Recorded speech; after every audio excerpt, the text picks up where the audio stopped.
So আজকে আমরা শিখতেছি হচ্ছে priority scheduling with round robin algorithm. এটা হচ্ছে আমাদের প্রিমিটিভ, মানে হচ্ছে কি আমি কাজটাকে ভাগ ভাগ করে কাজ করবো আর কি। তো এখানে আমাদের কোয়ান্টাম দেওয়া আছে কত, আমাদের 4 সেকেন্ড দেওয়া আছে। আর এখানে হচ্ছে আমরা দুইটাই সলভ করবো, আগে আমরা এটা সলভ করি। তো প্রায়োরিটি শিডিউলিং উইথ রাউন্ড রবিনের প্রথম শর্ত হচ্ছে যে আমি নর্মালি আমি প্রায়োরিটি শিডিউলিংয়ের মতোই সিপিইউ শিডিউলিংটা করব। কিন্তু যদি কখনও আমার 2টা বা 3টে প্রসেসের মধ্যে আমাদের প্রায়োরিটি সেম হয়, তখন আমি জাস্ট রাউন্ড রবিন করব। বাকি সবসময় আমি তোমার প্রায়োরিটি শিডিউলিং করব। তো কি বললাম, আমাদের প্রায়োরিটি শিডিউলিংয়ের প্রধান শর্ত হচ্ছে যে আমরা নর্মালি প্রায়োরিটি শিডিউলিং করব। কিন্তু যখন আমাদের দুইটা টাস্ক বা দুইটা প্রসেসের প্রায়োরিটি সেম থাকবে, তখন আমরা জাস্ট রাউন্ড রবিন করব।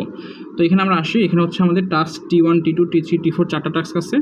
অ্যারাইভাল টাইম 0 1 1 2, ব্রাস টাইম আমাদের 10 5 12 9, প্রায়োরিটি 1 2 1 3। আমাদের এখানে বলে নিয়ে lower the priority value higher the priority. আমাদের প্রায়োরিটির মান তত কম হবে, আমাদের এখানে অ্যাকচুয়ালি প্রায়োরিটির মান তত বেশি হবে, ঠিক আছে। তো এখানে আমি আমাদের T1 0-তে চলে আসছে। তো আমি T1 থেকে শুরু করি। আমাদের জ্ঞান চার্ট, ঠিক আছে। তোমার T1 থেকে শুরু করবো। আমার তো 0 থেকে শুরু হচ্ছে না, তো 0 থেকে আমাদের কে আসছে, আমাদের T1 আসছে। এখন দেখো আমাদের এখানে তোমার কোয়ান্টাম টাইম কত, 4 সেকেন্ড। তো ওর জন্য আমার 4 সেকেন্ড করতে হবে, ঠিক আছে, ওকে ফাইন। আর ওর প্রায়োরিটি সবসময় বেশি ছিল, হাইয়েস্ট ছিল। এখন 4 সেকেন্ড পর আমি দেখতেছি কি যে আমাদের T1 T2 T3 T4 4টে চলে আসছে প্রসেস, ঠিক আছে। কারণ ওর অ্যারাইভাল টাইম 0 1 1 2। তো 4 সেকেন্ড পরে আমাদের সবাই চলে আসছে। এখন কার প্রায়োরিটি এখানে বেশি? এখন আমি দেখতেছি আমাদের T1 আর T3 এর প্রায়োরিটি সেম, ঠিক আছে। T1 আর T2 এর প্রায়োরিটি, T3 এর প্রায়োরিটি সেম। এখন আমি কী করবো, জাস্ট T1 আর T3 এর জন্য আমি রাউন্ড রবিন করবো। তো আমি এখানে লিখি T1 তো আমি ইউজ করে ফেললাম, ঠিক আছে। T1 তো আমি ইউজ করে ফেললাম। এখন আমার কে আসবে, T2 আসবে, ঠিক আছে। এই যে T2 আসবে, T3 আসবে, T3 আসবে। এখানে আমাদের এখন আমার রাউন্ড রবিন করতে হবে। রাউন্ড রবিন মানে কি, যে যার কাজটা হবে না তাকে আমি পরে অ্যাড করব, যার কাজটা বাকি থাকবে তাকে আমি শেষে অ্যাড করে দিব। তো আমাদের T1 এর কাজ কিন্তু একবার হয়েছে। এখন T1 এর কাজ শেষ হয়েছে সম্পূর্ণ না, শেষ হয় না, তাহলে আমি কী করবো, ওকে আমি লাস্ট অ্যাড করে দিব, ঠিক আছে। আর 4 সেকেন্ড পর তো আমাদের তোমার 4টা প্রায়োরিটি চলে আসছিলো, টাস্কে চলে আসছে। এখন তাহলে আমাদের T3 কতক্ষণ কাজ করবে, আমাদের 4 সেকেন্ড কাজ করবে। এই T3 কাজকে শেষ হয়েছে, শেষ হয় না, তাহলে কী করবো, আমি এখান থেকে কেটে আমি এখানে লিখবো, ওকে। এখন দেখো আমাদের T1 আমি 4 সেকেন্ড কাজ করছি, T3 আমি 4 সেকেন্ড কাজ করছি।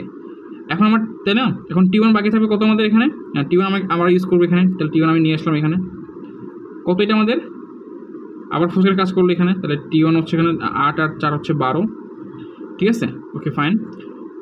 T1 এর কাছে শেষ হয়েছে, শেষ হয় না, তাহলে আমি এখানে লিখবো T1। এখন আমাদের T3, তাই না, T3 এখন দেখো T3 আমি আবার নিব 4 সেকেন্ড করে, 16 সেকেন্ড হবে, ওকে ফাইন। T3 এর কাছে শেষ হয়েছে, শেষ হয় না, তাহলে আমি ওকে আবার লাস্ট অ্যাড করে দিব, ঠিক আছে। T1 এর কাজ বাকি আছে। এখন দেখো আমাদের T1 ছিল কত, তোমার 10 সেকেন্ড ছিল না। তো আমি তোমার অলরেডি T1 এর জন্য 4 সেকেন্ড প্লাস 4 সেকেন্ড কাজ করে ফেলছি, মানে 8 সেকেন্ড কাজ করা শেষ। বাকি থেকে আমাদের 2 সেকেন্ড, তাই না। দেখো প্রথম যখন কাজ করছি তখন 4 সেকেন্ড কমে গেছে, তাহলে এখানে তোমার 6 বানাই দিলাম। আবার যখন আমি সেকেন্ড টাইম কাজ করছি T1 এর জন্য, তখন আমাদের কি তোমার 4 সেকেন্ড কমে গেছে, তাহলে কি আমাদের 6 থেকে 2 হয়ে গেল। এখন আমাদের T1 আবার আসছে, তাহলে T1 আমাকে লিখে এখন কয় সেকেন্ড বাকি আছে, আমাদের 2 সেকেন্ড বাকি আছে জাস্ট। তো আমি এখানে লিখে 18 লিখবো, তাহলে আমাদের T1 এর কাজ শেষ। এখন বাকি থাকে বাকি থাকে জাস্ট T3 বাকি থাকে, ঠিক আছে। T3 আমি লিখবো এখানে। এখন দেখো T3 কত সেকেন্ড কাজ করছি, এখানে 4 সেকেন্ড কাজ করছে, 8 সেকেন্ড কাজ করছি, তাই না। আমার এখানে ছিল কত, তোমার 12 সেকেন্ড কাজ ছিল। আমি তাহলে 8 সেকেন্ড করে ফেলছি, তাহলে আমার বাকি থাকে 4 সেকেন্ড। এই 4 সেকেন্ড আমি এখানে বসাই দেবো, এই যে। তাহলে আমাদের T3 আর নর্মালি একদম প্রায়োরিটির মতো করেছি। তাহলে আমাদের T1 আর T2 শেষ, ঠিক আছে। এখন আসে আমাদের বাকি থাকে T2 আর T4 বাকি থাকে। দেখো এদের মধ্যে প্রায়োরিটি সেম না, তো আমি নর্মাল প্রায়োরিটি ইউজ করবো জাস্ট। তাহলে আমি তখন আমার কী সূত্রটা হবে, আমার যার প্রায়োরিটি কম থাকবে তার প্রায়োরিটি বেশি তার প্রায়োরিটি অ্যাকচুয়ালি বেশি, তাহলে আমি তাকে কাজে নিব। তাহলে T2 এর প্রায়োরিটি বেশি হবে। তাহলে T2 আমাদের কত সেকেন্ড কাজ করবে, 5 সেকেন্ড কাজ করবে।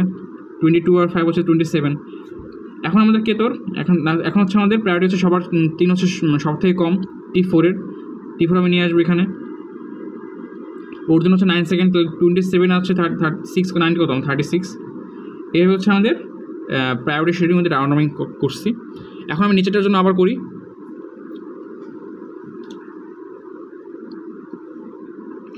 তো এখানে আমার কি বলছে, আমাকে বলছে যে T1 T2 T3 T4 T5 5টা টাস্ক আছে এখানে, কোয়ান্টাম টাইম হচ্ছে 2, বার্স টাইম হচ্ছে দেওয়া আছে, এখানে প্রায়োরিটি দেওয়া আছে, lower the priority higher the হচ্ছে তোমার, আচ্ছা এখানে হচ্ছে হ্যাঁ লোয়ার দ্য প্রায়োরিটি, মানে প্রায়োরিটির ভ্যালু যত কম হবে তত তোমার প্রায়োরিটি বেশি হবে, ঠিক আছে। তো এটা হচ্ছে আমাদের ম্যাক্স প্রায়োরিটি, আর এগুলো হচ্ছে আমাদের মিনিমাম প্রায়োরিটি 3। ওকে, এখন দেখি, এখন আমার দেখো T1 T2 T3 T4 T5 সবগুলো হচ্ছে আমাদের 0তে চলে আসছে, 0 সেকেন্ড চলে আসছে, তাই না।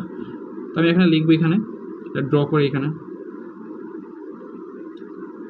ওকে 0তে আমাদের কে চলে আসছে তোমার T1 T2 T3 T4 T5, তাই তো। এখন আমি কাকে নিব, সবার আগে আমি T4কে নিব না, কারণ ওর প্রায়োরিটি সব থেকে বেশি, আর ওর সাথে কি আরও কোনো প্রায়োরিটি ম্যাচ করে না, তাহলে ওর কাছে আগে শেষ হবে, ঠিক আছে, নর্মাল প্রায়োরিটির মতো একদম। তাহলে আমি হচ্ছে T4 এখানে নিলাম, ও হচ্ছে 7 সেকেন্ড কাজ করলো, তাহলে আমার T4 হচ্ছে শেষ। এখন বাকিটাকে হচ্ছে আমাদের T2 আর T3। এখন এই দুইটার কিন্তু আমাদের প্রায়োরিটি সেম, তো এই দুইটার জন্য আমার কী করতে হবে, রাউন্ড রবিন করতে হবে, ঠিক আছে। ওকে ফাইন, তো এই দুইটার জন্য আমার দেখো প্রায়োরিটি দুইটার সেম, আমি রাউন্ড রবিন করে আমি আগে T2কে নেই, T2কে নেব, আমার কয় সেকেন্ড করে কাজ করতে হবে, 2 সেকেন্ড করে কাজ করতে হবে, তাহলে T2 হচ্ছে আমাদের কত 9। ওকে ফাইন, 3 থাকে আমাদের। এখন আমার T3কে নিতে হবে, ঠিক আছে। এই দুইটার প্রায়োরিটি সেম, মানে কি আমাদের এই দুইটার কাজ শেষ হওয়ার পরে আমি হচ্ছে নেক্সট প্রসেসে যাবো, মানে রাউন্ড রবিন আর কি, ঠিক আছে, মানে ঘুরে ফিরে ওরাই কাজ করবে আর কি। এখন আমাদের বাকি থাকে তোমার T3 বাকি থাকে, ওর জন্য 2 সেকেন্ড, তাহলে আমার এখানে 11 হবে, এখানে আমার হচ্ছে 6 থাকে। আবার T2 আমার এখানে তোমার 2 সেকেন্ড যাবে, 1 সেকেন্ড থাকে এখানে। আবার হচ্ছে T3 6 সেকেন্ড থেকে তোমার 2 সেকেন্ড হবে, থাকবে 4 সেকেন্ড। আবার হচ্ছে T2 1 সেকেন্ড থাকবে, তাহলে 16 হবে। আবার T3, দেখো এখন T3কে ডাইরেক্ট 4 সেকেন্ড লেখা যায় না, কারণ ওর থেকে তো আর কোনো প্রায়োরিটি বেশি নাই কারো, তাই না। তাহলে আমি T3 হচ্ছে তোমার 4 সেকেন্ড লিখে দিলাম, এখানে 20 হয়ে গেল। এখন হচ্ছে কি, মানে দেখো এখানে আমাদের প্রায়োরিটি সেম হওয়ার ফলে আমি হচ্ছে জাস্ট ওকে একবার এভাবে করে গেছি। এখন হচ্ছে আমাদের T1 আর T5 এর জন্য দেখো ওদেরও কিন্তু প্রায়োরিটি সেম, ঠিক আছে। তো ওদেরকে আমার কী করতে হবে, আমাদের রাউন্ড রবিন করতে হবে আবার ওদের জন্য।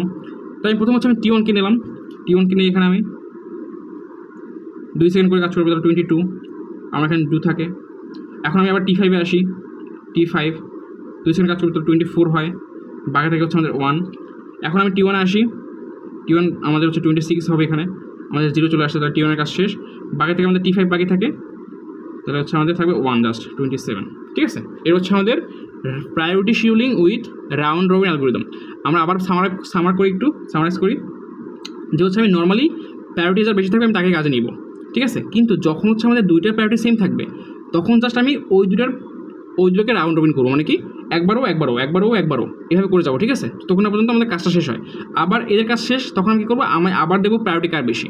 এখন দেখলাম যে এই দুটোর প্রায়োরিটি সেম, তাহলে কী করবো, আমি আবার রাউন্ড রবিন করবো এই দুটোর জন্য, ঠিক আছে। মানে হচ্ছে কি রাউন্ড রবিন মানে কি একবারও কয়বার কত সেকেন্ড কাজ করবে, 2 সেকেন্ড কাজ করবে। এভাবে হচ্ছে priority scheduling with round robin solve করা যায়।